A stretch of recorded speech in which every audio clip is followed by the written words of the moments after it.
Donc, oui, alors, lien avec le spatial, c'est toi, André, qui nous avait apporté ce chiffre dont je ne me remets pas. Je ne sais pas si tu le... Ah, tu l'as pas, toi, sur nos lancements, sur les lancements. Donc, Elon Musk espère en faire 100 dans l'année. Hein. Et alors, donc, vas-y, dis, l'Europe, combien elle va en faire dans l'année dis un chiffre. 150 ? 2 Ariane. 2. On lance nos 2 dernières Ariane 5. 2. Sur 2023 ? Sur 2023. Et on espère le premier lancement d'Ariane 6 en décembre, mais bon, c'est tendu. Et on avait une fusée italienne, Vega, mais elle a explosé. Mais c'est surtout 2022, en fait, c'est ce qui s'est passé. 3 lancements d'Ariane, 2 de Vega. On avait des Soyuz aussi, mais là, c'est fini. Ouais, c'est fini. Non, mais tu te rends compte du truc Et 61 de Tu te rends compte du truc. Et donc, moi... Et pas juste les Américains, et on parle peu des Chinois, 63 lancements chinois. 63 lancements chinois. Ouais. Non, ça, à chaque fois que tu... Donc là, on est dans les ordres de grandeur. Wow. C'est un... Donc, ça fait mal. Ça fait... Ouais, on est dans un truc. La comparaison est peu flatteuse. Enfin, Ça fait surtout, mal, on est Bruno et moi, notre génération, Ariane nous a fait rêver, quoi. Moi, à la limite, c'est pas l'homme qui marche sur la Lune, hein, on est trop jeune pour le coup. Mais c'est Ariane. Moi, j'ai eu la chance, en plus, d'aller à Kourou, quoi. Enfin, c'était l'excellence européenne et l'excellence française, quoi. Oui, mais attends, est-ce que c'est parce qu'on est dans un effet de ciseau entre une fin de génération, début de génération, etc. Parce que quand même, sur les dernières années, Ariane a fait très fort et on peut espérer qu'elle reviendra à faire très fort les années suivantes. A fait très fort. Regarde. Ça, c'est pas un effet de ciseau. Plus de la moitié des satellites actifs en ce moment autour de la planète appartiennent à la coalition d'Elon Musk, appartiennent à Starlink. Plus de la moitié des satellites actifs. C'est un autre débat qui est une catastrophe. Mais c'est pas autre chose. C'est un autre débat. Parce que je sais pas par qui ils ont été lancés. Par SpaceX. Que par eux, je sais pas. Ah bah oui. Les autres. Non, Bezos nous dit, mais on en parlait, qu'il va se servir d'Ariane, mais je ne sais même pas s'il va le faire. Mais non, ils ont été lancés par SpaceX, évidemment, Starlink. Ouais, c'est logique. Ce qui est plus triste, c'est qu'on est entre la transition d'une génération à l'autre, mais qu'on n'est même pas sûr que la Ariane 6 puisse concourir en face de SpaceX de manière hyper innovante et voire avoir un cran d'avance. C'est ça qui André, tu connais ça par cœur. Ariane 6, bon, son grand avantage, ça va être un lanceur très lourd. Voilà. Donc, mais sur le réutilisable, on n'est pas encore tout à fait d'équerre, je ne me trompe pas. Hein. Bruno disait, est-ce que c'est un effet de ciseau ? Le problème, c'est que le marché a complètement basculé vers les satellites beaucoup plus petits, les fameuses constellations, et que oui, on lance encore quelques satellites géostationnaires très lourds, ou satellites d'observation, satellites militaires, où on a besoin de lanceurs lourds. Accessoirement, regardez ce qui se passe, on parle toujours de SpaceX et de Falcon 9, mais regardez ce qui se passe avec Starship, c'est-à-dire le même Elon Musk qui est en train d'appliquer les mêmes règles à un lanceur encore plus lourd que potentiellement Ariane 6. Ah oui. Et là, il a un vrai track record et il risque d'avoir le même succès. Le problème d'Ariane 6, c'est qu'effectivement, aujourd'hui, avant même d'être sur le marché, ils sont beaucoup plus chers. Et que en plus, dans ces années où il n'y a pas d'accès à l'espace, les clients, les Eutelsat prennent l'habitude. On célèbre toujours Thomas Pesquet, j'adore Thomas Pesquet, mais il est en permanence lancé avec un Falcon 9. Enfin, voilà, toute honte bu, les Européens célèbrent Thomas, mais il n'est pas lancé par nous. Nos satellites d'observation militaire, ils devaient être lancés par Soyuz, déjà... Déjà, on peut se gratter la tête. Un sujet d'anticipation stratégique. Je ne sais pas par quel esprit malin c'est passé. Maintenant, on va être obligé de les lancer par nos amis américains. Compliqué. Et nos 2 derniers Galiléo aussi, la fameuse constellation de géopositionnement. Qui, elle, fonctionne. Alors pour le coup, elle fonctionne. Soyons-en ravis, elle fonctionne. C'est une vraie alternative au GPS. Mais elle n'est pas complète, donc on a besoin de 2 satellites de plus. Ils devaient être lancés sur Soyuz, ils vont être lancés cette année normalement sur SpaceX. Moi, la question que je me pose derrière ça, et je trouve ça dramatique, c'est qu'on voit ça un peu partout. Et la question, c'est qui se sent réellement concerné parmi ceux qui dirigent ? Et je vais personnaliser sur un sujet. Quand tu vois Moderna, les vaccins ARN qui sont partis, alors que c'est un truc qui aurait dû être en France, etc. Qui est-ce qui s'est fait taper sur les doigts parce qu'il n'a rien fait pour que ce soit français J'ai l'impression que personne n'est concerné. Et tout ce qu'on dit, on est plein à dire des choses comme ça sur différents sujets. Le spatial, je ne savais pas, mais je le vois sur d'autres. Je le vois dans mon domaine de l'IA, je le vois dans... Et en fait, j'en ai l'impression que tout le monde s'en fout. Ou comme tu le dis très justement, personne ne prend la perte. C'est-à-dire qu'ils peuvent le regretter, ils peuvent dire ah oui, peut-être qu'ils s'en foutent pas là, mais tu as raison, qui est sanctionné quoi, Ils s'en foutent pas, ils disent que c'est dommage et que c'est voilà. Mais qui est-ce qui se sent responsable de ça ? T'as raison. On est dans la fragmentation. On est dans la fragmentation non seulement européenne, mais on est dans la fragmentation des responsabilités. Moi, je vois aucune tête qui roule. Alors, il ne s'agit pas de personnaliser. Bien sûr. Mais personne n'a changé depuis les échecs de Vega. Personne n'a changé depuis les retards. Je rappelle quand même que Ariane 6, ça devait être initialement lancé il y a au moins 2 ans. Mais aussi la lucidité. Il faut aussi être. Le problème de l'Europe, c'est à la fois cette fragmentation et ce fait qu'on n'est pas lucide. Je rappelle encore, j'entendais il y a 2 mois un commissaire européen dire nous sommes leaders dans le spatial. Alors qu'il connaît les chiffres, mais le fait de faire passer ce genre de message est très très dangereux parce que ça porte une responsabilité, la parole publique comme ça, et donc ça ne crée pas cet effet d'urgence. Normalement, il devrait y avoir une mobilisation générale. Et à nouveau, je ne veux pas défendre les Allemands parce qu'eux-mêmes font leur truc dans leur coin, mais ils voient aujourd'hui le truc d'Ariane 6, ils voient que le gouvernement français n'est absolument incapable de remettre en question et de mettre peut-être une organisation industrielle totalement différente. Aujourd'hui, c'est sur l'industrie que nous bat Elon Musk, c'est pas sur les technologies. Il faut voir l'organisation industrielle, l'intégration verticale. Quand on va dans son usine en Californie, ça bouge de partout. Quand vous allez dans une usine spatiale européenne, on attend la partie italienne qui va arriver dans 2 semaines. Je caricature. Non, mais tu caricatures pas. Non. C'est ça. Et alors en plus, parfois, on fait des choses absolument démentes, où on commande une tuyère à une filiale ukrainienne. C'est ça qui a causé l'échec de Vega C là, il y a 2 mois. Alors qu'on avait, pour le coup, Ariane qui produisait ce morceau. Je ne sais pas dans quel esprit malin est venue l'idée de peut-être faire plaisir à l'écosystème ukrainien. Ce que tu décris là, à notre échelle française, moi, me fait furieusement penser à ce qui est en train de se passer avec le nucléaire. C'est-à-dire que là, on est en train... donc, on est passé de l'hiver nucléaire à la canicule nucléaire. C'est une espèce d'hystérie pro-nucléaire. Il n'y a aucune remise en cause de EDF en tant qu'acteur industriel qui n'est pas foutu de construire le PR de Flamanville, enfin ils vont peut-être quand même y arriver à un moment, qui quand il a redesigné, parce que c'est ça dont on s'est rendu compte, les schémas de Westinghouse pour la 2e série de réacteurs, ceux qui sont fin Giscard d'Estaing, début Mitterrand, ceux qui nous posent problème là aujourd'hui, ont visiblement pas fait ce qu'il fallait, puisque la première génération elle tourne comme une horloge. Et c'est sur la 2e qu'on a des problèmes. Alors, on a là une commission, etc., qui entend tout le monde, etc. Les responsabilités politiques sont énormes et tout. Mais je ne vois nulle part de remise en cause d'EDF en tant qu'industriel. Voire c'est pire. Il y a eu un petit épiphénomène qui est complètement passé sous la lumière avec l'histoire des retraites. Il y a eu cette tentative de fusion de 2 organismes de contrôle. Ouais, l'ASN, c'est pas passé... surtout que ça a été rejeté, donc là ça fait un peu de boucan. L'ASN et l'IRSN. Et je ne connais pas le fond de l'affaire, mais effectivement, dans un contexte comme ça, où on peut se poser la question sur les compétences et la responsabilité, commencer à toucher au thermomètre... Je suis d'accord avec toi là-dessus. Ça crée un état de défiance. Bien sûr. Et moi, je voudrais souligner quand même, le Parlement, pour le coup, avec cette commission d'enquête, le problème c'est qu'aujourd'hui, le Parlement, on a l'impression que sa seule mission, c'est de faire des auditions. Je pense qu'on a tous été à un moment ou à un autre auditionnés, à un moment, on a l'impression que c'est le job. Mais cette commission d'enquête sur la souveraineté énergétique, pour une fois, elle fait son vrai boulot. Et là, bravo à la démocratie. D'ailleurs, je pense que c'est une grande leçon pour les gens qui pensaient que le Parlement ne servait à rien. La question, c'est est-ce que ça va aboutir à des vraies décisions ? Et surtout, rapide. À nouveau, ce sujet du temps.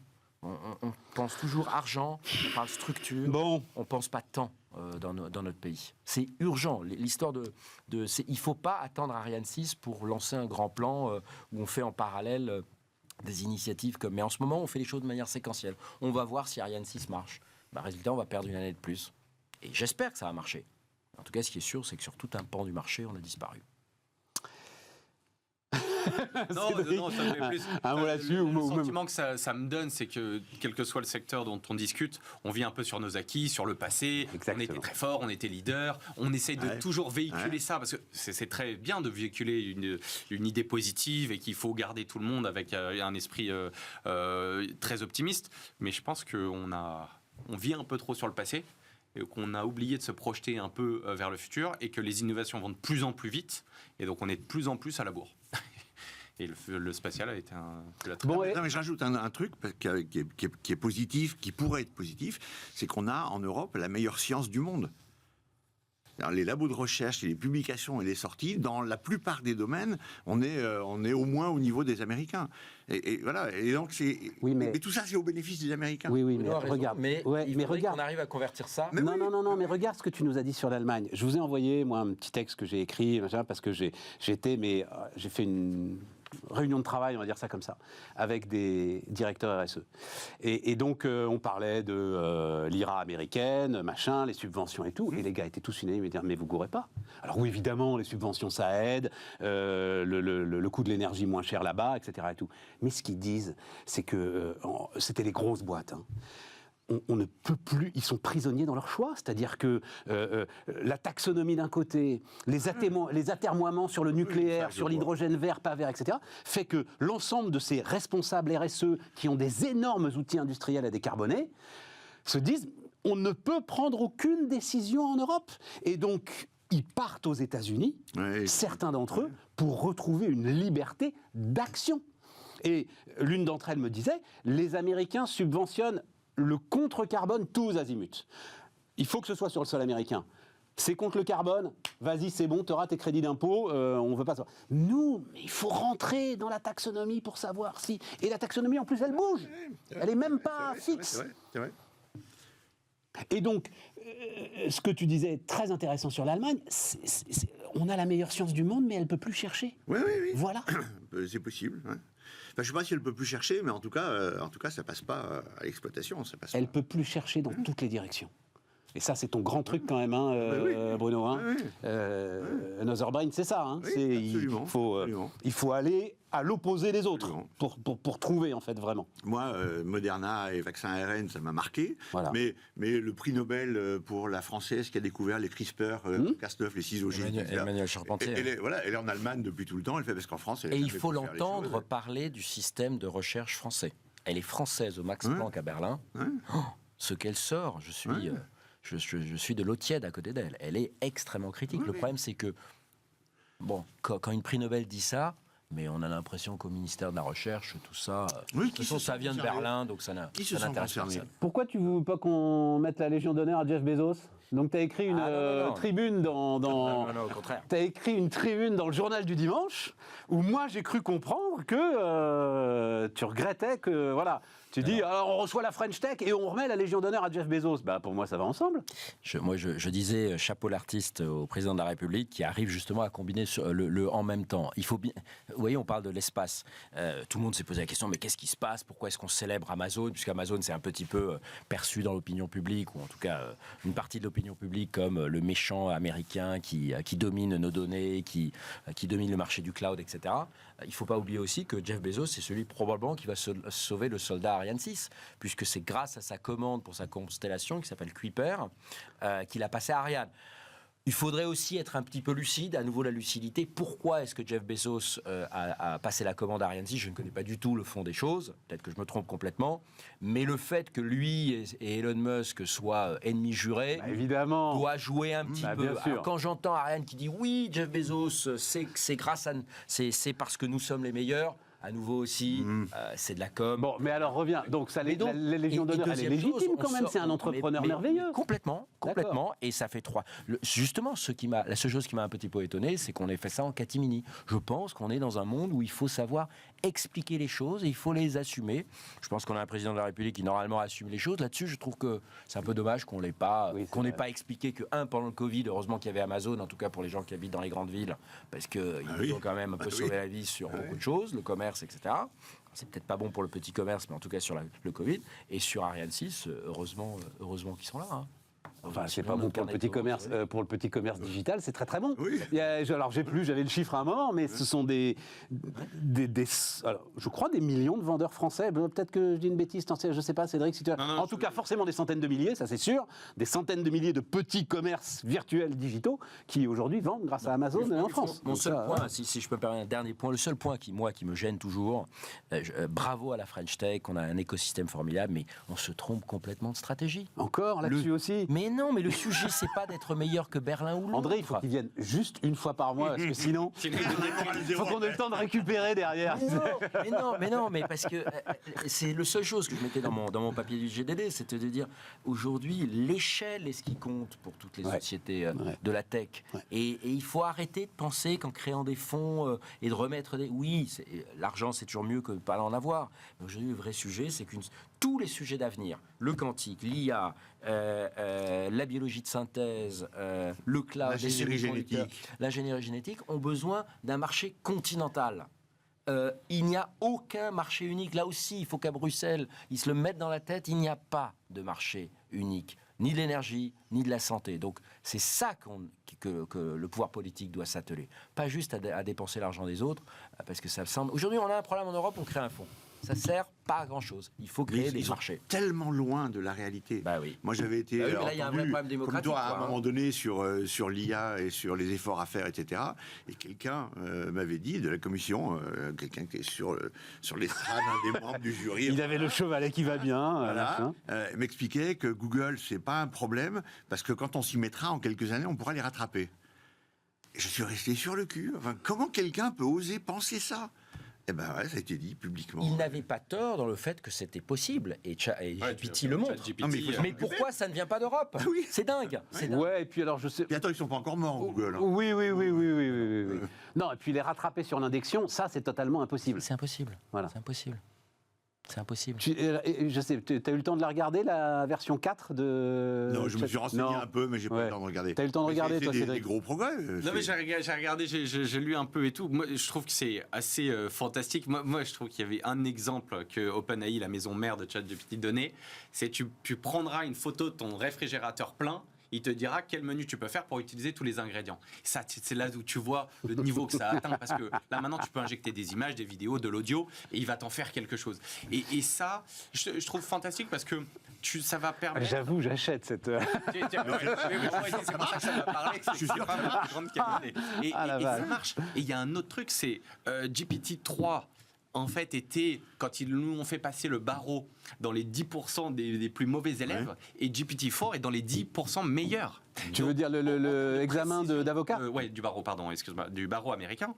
C'est-à-dire qu'en termes de précision, tu as eu un gap monstrueux entre ces deux versions que le grand public a vu à 6 mois d'écart, mais grosso modo, la précision, la quantité de données, alors c'est moins transparent. Aujourd'hui, sur cette nouvelle version, ils ont donné quand même moins d'informations pour l'instant, mais tu vois que déjà dans ce que tu peux injecter, ce que tu peux en sortir, les applications, elles vont arriver très vite, parce que derrière l'éblouissement du début, on commence à avoir des choses très pratiques. Il y avait même quelqu'un qui s'est amusé à faire l'idée d'un site internet sur une petite serviette en papier. Il l'a pris en photo et ChatGPT 4 a commencé à coder un bout de site internet. C'est-à-dire que ça va, en fait, surtout quand tu le vois de manière positive, augmenter ta productivité. Ça ne va pas remplacer l'humain, mais ça va vachement travailler.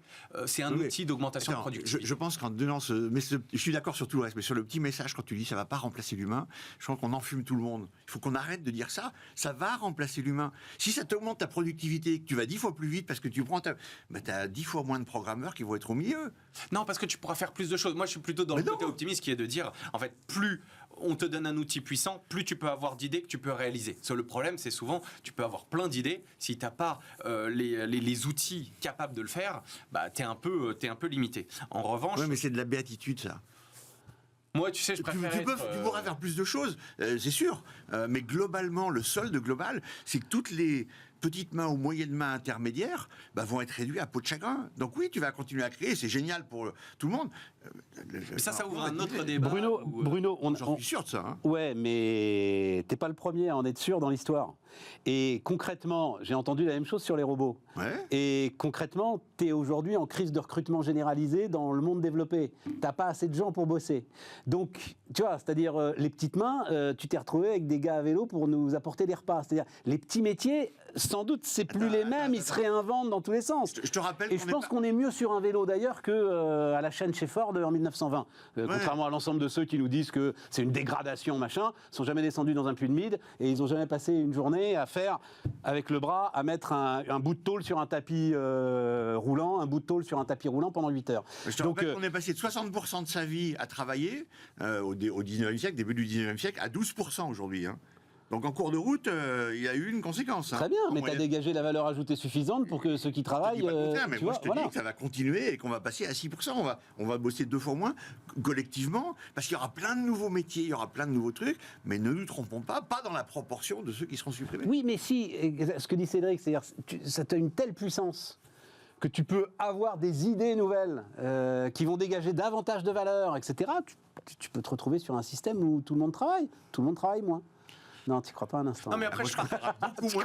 Il y aura un vrai problème de répartition des richesses, qu'on va inéluctablement aller vers un revenu universel ou un truc équivalent, je ne sais pas comment. C'est inéluctable pour moi, et que voilà, et qu'il y a des sujets à adresser sur la répartition des richesses. Vas-y, Cédric. Je me souviens, il y a un an, on en avait un peu discuté. J'avais écrit un papier là-dessus, justement, sur la digitalisation qui pousse et qui va avoir un impact potentiel sur les emplois, et de savoir comment pas forcément par la taxe, mais comment tu répartis cette valeur ajoutée pour que, si potentiellement, oui, on est dans un monde comme ça où tout le monde peut encore moins baisser, mais que tu arrives à quand même pas faire exploser les inégalités, tu as un modèle qui peut être vertueux si tu arrives à répartir. Donc, soit tu peux voir en disant tu as plus d'opportunités parce que j'ai des meilleurs outils et tu peux créer plus de choses, soit tu dis, bon, bah, en fait, ça a un impact en général, mais comment je répartis la richesse. Et c'est deux bons sujets, je trouve que ça s'adresse bien dans les deux cas. André ? Oui, non, rien à rajouter à ce débat. Peut-être juste 2 choses. Un, c'est cette accélération. GPT-3, c'était 3 ans, 2 ans et demi, 3 ans de développement. Là, 6 mois après, on a une nouvelle version, donc les choses s'accélèrent. 2, ce fameux côté multimodal où on ne rentre pas juste du texte, on rentre des images. En fait, ça va augmenter notre capacité de prendre des décisions et de prendre plutôt des bonnes décisions. Donc en fait, Et 3e chose, c'est qu'on voit bien qu'on ne sait pas du tout dans quelle direction ça va pouvoir avoir un impact, mais on sent bien qu'il va être majeur. Ça devrait être un changement radical de la manière dont on fait de la politique. Il faut arrêter de parler de filière, parce qu'on voit bien qu'aujourd'hui, la notion de filière, il faudrait... où est Pape Ndiaye ? Excusez-moi, là, je me replonge. C'est lui qui devrait être sur tous les plateaux de télévision en disant, voilà, comment est-ce qu'on va intégrer ça ? Qu'est-ce que ça a comme changement sur la manière dont on va éduquer ? Enfin, on ne va plus entraîner les gens à coder. Là, ça y est, ils ont fait passer sur GPT-4 le dernier concours de l'X. Et il a réussi de Polytechnique, il a réussi la plupart des trucs d'algèbre et de géométrie. Donc, qu'est-ce qu'il a dit qui te fait réagir, Bruno ? Il a dit ça va prendre des décisions, ça va nous aider, et ça va nous aider à prendre des bonnes décisions. Non, ça va nous améliorer notre capacité à prendre des décisions. Est-ce qu'on rend bonne ou pas ? T'as mis une notion, je sais plus. Positive, oui, moi aussi, j'ai retenu une notion positive. Ça te donnait des choses, ça te donne des résultats, et plus que tu cherches et connu, plus ça va te faire des bonnes synthèses et ça va être hyper intéressant. Le coup du frigo, je ne savais pas, mais ça ne m'étonnerait pas du tout, et ça va te faire des très bonnes propositions. Mais si tu lui demandes de t'aider sur quelque chose de pas connu, ça ne va pas marcher. C'est ça. D'où l'impact sur l'éducation. Mais d'où l'impact sur l'éducation. C'est-à-dire il faut que l'éducation de plus en plus... Moi, je pense que ça va nous rendre plus humains encore. Bruno, attends, moi je voudrais... Les tâches répétitives va de plus en plus être effectivement remplacée. Mais bien sûr. Bruno, attends, moi je voudrais... Les tâches répétitives intellectuelles. Bruno, puisque tu étais entrepreneur de l'AI, cette hystérie, parce que c'est une forme d'hystérie autour de ChatGPT, on l'a dit, ça a été plus rapide que TikTok en termes d'adoption, ça modifie toi, ta boîte, ton parcours, le comportement des gars qui travaillent avec toi, etc. Ça modifie quelque chose pour Another Brain ? Dans ma boîte, rien, pas du tout, parce que nous, ce qu'on cherche... ChatGPT et tous ces moteurs-là sont basés sur le même fondement technologique qu'est le deep learning. Ouais. Et donc, tu lui fais ingurgiter des quantités monstrueuses de données, ça te sort, voilà.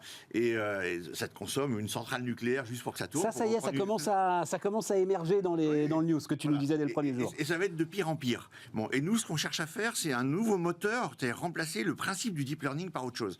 Et donc, ça ne fait que renforcer pour moi le fait qu'il y a besoin. Et puis après, nous, ça ne change pas sur nos technos, nos développements. Maintenant, comme tu sais, j'ai investi et co-créé un certain nombre d'autres sociétés. La majorité se servent de ChatGPT. Oui. Et donc ça sert pour générer un site internet, une partie, pour générer de la bibliographie pour un dossier de subvention, pour générer... Voilà, et donc ça simplifie beaucoup de choses. Et générer de la bibliographie, c'est super, parce que le résultat, c'est une bonne synthèse de trucs, et c'est juste, et c'est fiable, et c'est intéressant. T'enlèves tout ce qui n'a pas de valeur ajoutée. C'est ça qui est bien. Ça veut dire que, si tu veux, ça dégrossit tout ce qui... En fait, et tu peux concentrer l'humain sur essayer. Alors après, c'est toujours Ça va la course comprendre entre la machine et l'humain, mais grosso modo, tu peux te dire, je fais, et c'était ton bon point sur l'éducation, comment je fais monter en compétence l'humain pour que... C'est un sujet très égalitaire. Ouais. Marx en aurait rêvé de ça. C'est qu'en fait, aujourd'hui, ça va toucher en priorité également les professions intellectuelles, les avocats, les médias, tous ceux qui en fait... Les chercheurs. C'est quoi la recherche aujourd'hui? C'est aussi connecter, faire de la bibliographie. Moi, je veux mettre un truc sur la souveraineté, qui est un sujet essentiel. Imagine, on a ChatGPT-4, on lui pose des questions, on ne sait pas trop comment ça se passe. Tiens, tu as Saddam Hussein qui est en train de faire des trucs, les Américains qui veulent dire il a des armes de destruction. On va regarder sur ChatGPT pour avoir des réponses. Aujourd'hui, il va te faire des réponses très intéressantes, très argumentées, en allant piocher dans le corpus de connaissances et de culture américain. Parce que c'est essentiellement avec des données américaines qui sont là-dedans. Et donc, on va avoir une réponse américaine. Et donc, je ne sais pas quelle influence... Et il va nous dire Saddam Hussein a des armes de destruction massive. Ben ouais, et donc je ne sais pas en quoi ça va influencer. Pour moi, il est essentiel qu'il y ait une alternative européenne, que les Européens se fassent le leur. Bruno a totalement raison, et je trouve que ce qu'il a dit aussi sur sa société, nous, pour parler un petit peu de nous, notre travail scientifique, nous aujourd'hui, on a toute une branche sur ce qu'on appelle le neuromorphique. C'est-à-dire qu'aujourd'hui, on ne connaît pas très bien, on parlait tout à l'heure de BioNTech et du travail sur la biologie, aujourd'hui, la manière dont notre cerveau humain, tu parlais de la consommation d'une centrale nucléaire, est extrêmement, et des millions de fois plus efficace énergétiquement que ce genre de processus. On en est au balbutiement de la compréhension dont on stocke les données, on communique entre nous. Et ça serait un sujet sur lequel il faudrait investir massivement pour ne pas imiter, parce qu'on va courir après, sinon on n'aura pas les mêmes jeux de données. Accessoirement, le RGPD, je pense, n'aurait pas la réglementation sur les protections des données n'aurait pas permis probablement à un Européen d'avoir émergé. J'en suis pas sûr, mais j'ai cette intuition. Il y en a un dont il parle, européen, le français. Là. Oui, attendez, il faut les citer. Il y a Bloom, il y a Lighton, il y a Aleph Alpha en Allemagne. Il y a des choses comme ça qui existent. Mais la question, c'est comment est-ce qu'on arrive à quelque chose qui va être différent et prend la consommation énergétique, qui a un impact sur la latence aussi, donc la rapidité de réponse, et probablement un sujet pour les Européens à se saisir. Donc il y a quand même de l'espoir. Oh yes. Dingue. On y est arrivé, putain. Grâce à vous, là, vous me rendez tous en pleine forme. 54 minutes 40 secondes. Bon, on n'aura pas le temps de parler des JO. Voilà. Mais il y a eu un scandale sur la vente de billets des JO, alors il m'a échappé. Pour moi, cette billetterie est un scandale. Outre le fait que les prix, tout le monde en a discuté plein de fois en disant que c'était horriblement cher. Mais bon, tu peux comprendre, c'est un événement, il y a des places limitées, il y a beaucoup de demandes.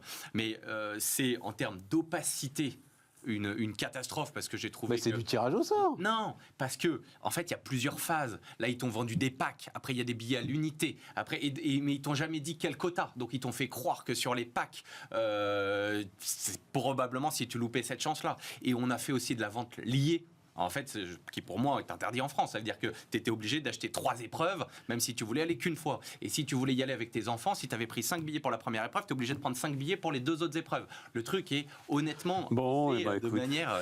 Mais c'est pour faire venir les étrangers pour voir les rues encombrées de poubelles. Moi, je trouve que c'est bien. Bon. Bah, j'espère qu'ils vont se... Mais enfin, d'après ce que j'ai compris, l'essentiel est fait, quoi. C'est-à-dire, en gros, tous les billets d'athlétisme, c'est mort, quoi. Non, ce qui est le truc que veut voir tout le monde. Il y a la billetterie à l'unité qui ouvre justement aujourd'hui demain. C'est ça, en fait, tu as fini la première phase des packages. Maintenant, tu vas passer au billet à l'unité. C'est assez opaque, c'est pas trop, c'est lié. Ça reste un mystère pour moi, cette histoire des Jeux Olympiques. J'ai toujours pas compris pourquoi on faisait ça, mais enfin bon... Hein? Ouais, non, non, moi je trouve ça toujours, ça fait toujours rayonner, mais même si on n'a pas forcément besoin de faire rayonner Paris. C'est ça, tu vois. Je comprends, à Atlanta, je comprends. Voilà. Mais Paris, première destination touristique du monde. Non, il ne faut jamais se reposer. On a discuté pendant 1 heure de ne pas se reposer sur ses lauriers. T'as raison. T'as raison. À la fin de l'heure. Très bon argument. Bravo, Cédric. Très, très bon argument, Cédric. Merci à tous, merci. Et merci à vous de nous avoir suivis. Donc, demain, Aurélie Planex. Et puis, on se retrouve lundi avec émission interview, d'ailleurs, lundi. Tiens, on parlera assez largement d'agriculture. Donc, à lundi.